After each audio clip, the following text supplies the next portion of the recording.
Jacob heard that Laban's sons were saying, "Jacob has taken everything our father owned and has gained all this wealth from what belonged to our father." And Jacob noticed that Laban's attitude toward him was not what it had been. Then the Lord said to Jacob, "Go back to the land of your fathers and to your relatives, and I will be with you." So Jacob sent word to Rachel and Leah to come out to the fields where his flocks were. He said to them, "I see that your father's attitude toward me is not what it was before. But the God of my father has been with me. You know that I've worked for your father with all my strength, yet your father has cheated me by changing my wages 10 times. However, God has not allowed him to harm me. If he said, 'The speckled ones will be your wages,' then all the flocks gave birth to speckled young, and if he said, 'The streaked ones will be your wages,' then all the flocks bore streaked young. So God has taken away your father's livestock and has given them to me. In breeding season 1 once had a dream in which I looked up and saw that the male goats mating with the flock was streaked, speckled or spotted. The angel of God said to me in the dream, 'Jacob.' I answered, 'Here I am.' And he said, 'Look up and see that all the male goats mating with the flock are streaked, speckled or spotted, for I have seen all that Laban has been doing to you. I am the God of Bethel, where you anointed a pillar and where you made a vow to me. Now leave this land at once and go back to your native land.' Then Rachel and Leah replied, 'Do we still have any share in the inheritance of our father's estate? Does he not regard us as foreigners? Not only has he sold us, but he has used up what was paid for us. Surely all the wealth that God took away from our father belongs to us and our children. So do whatever God has told you.' Then Jacob put his children and his wives on camels, and he drove all his livestock ahead of him, along with all the goods he had accumulated in Paddan Aram, to go to his father Isaac in the land of Canaan.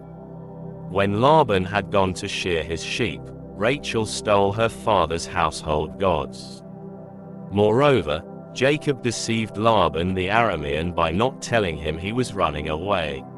So he fled with all he had, crossed the Euphrates River, and headed for the hill country of Gilead.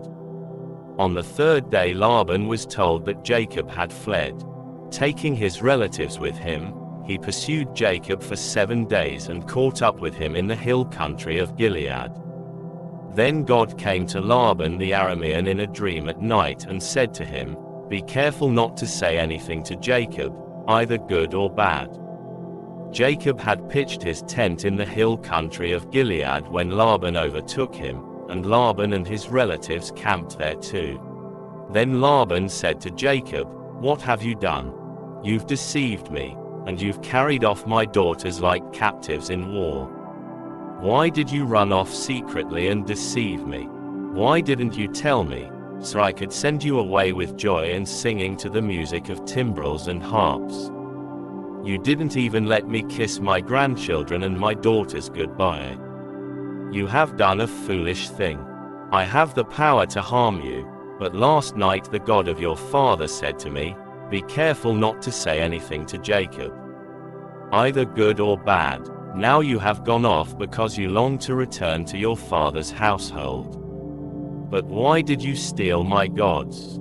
Jacob answered Laban, "I was afraid, because I thought you would take your daughters away from me by force. But if you find anyone who has your gods, that person shall not live.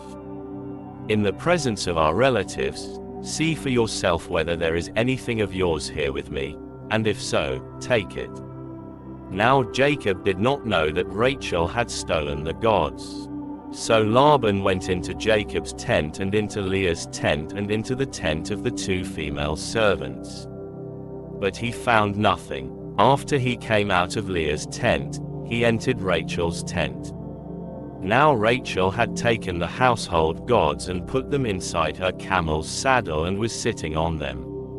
Laban searched through everything in the tent but found nothing. Rachel said to her father, "Don't be angry, my lord, that I cannot stand up in your presence, I'm having my period." So he searched but could not find the household gods. Jacob was angry and took Laban to task. "What is my crime?" he asked Laban. "How have I wronged you that you hunt me down? Now that you have searched through all my goods, what have you found that belongs to your household? Put it here in front of your relatives and mine, and let them judge between the two of us. I have been with you for 20 years now. Your sheep and goats have not miscarried, nor have I eaten rams from your flocks. I did not bring you animals torn by wild beasts, I bore the loss myself. And you demanded payment from me for whatever was stolen by day or night. This was my situation. The heat consumed me in the daytime and the cold at night, and sleep fled from my eyes. It was like this for the 20 years I was in your household. I worked for you 14 years for your 2 daughters and 6 years for your flocks, and you changed my wages 10 times. If the God of my father, the God of Abraham and the fear of Isaac, had not been with me, you would surely have sent me away empty-handed. But God has seen my hardship and the toil of my hands. And last night he rebuked you."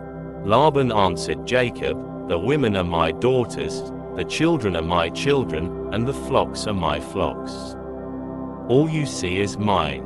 Yet what can I do today about these daughters of mine, or about the children they have borne? Come now, let's make a covenant, you and I, and let it serve as a witness between us." So Jacob took a stone and set it up as a pillar. He said to his relatives, "Gather some stones." So they took stones and piled them in a heap, and they ate there by the heap. Laban called it Jegar-Sahadutha, and Jacob called it Galeed. Laban said, "This heap is a witness between you and me today." That is why it was called Galeed. It was also called Mitzpah, because he said, "May the Lord keep watch between you and me when we are away from each other. If you mistreat my daughters or if you take any wives besides my daughters, even though no one is with us, remember that God is a witness between you and me." Laban also said to Jacob, "Here is this heap, and here is this pillar I have set up between you and me. This heap is a witness, and this pillar is a witness, that I will not go past this heap to your side to harm you, and that you will not go past this heap and pillar to my side to harm me. May the God of Abraham and the God of Nahor, the God of their father, judge between us." So Jacob took an oath in the name of the fear of his father Isaac. He offered a sacrifice there in the hill country and invited his relatives to a meal. After they had eaten, they spent the night there. Early the next morning Laban kissed his grandchildren and his daughters and blessed them. Then he left and returned home.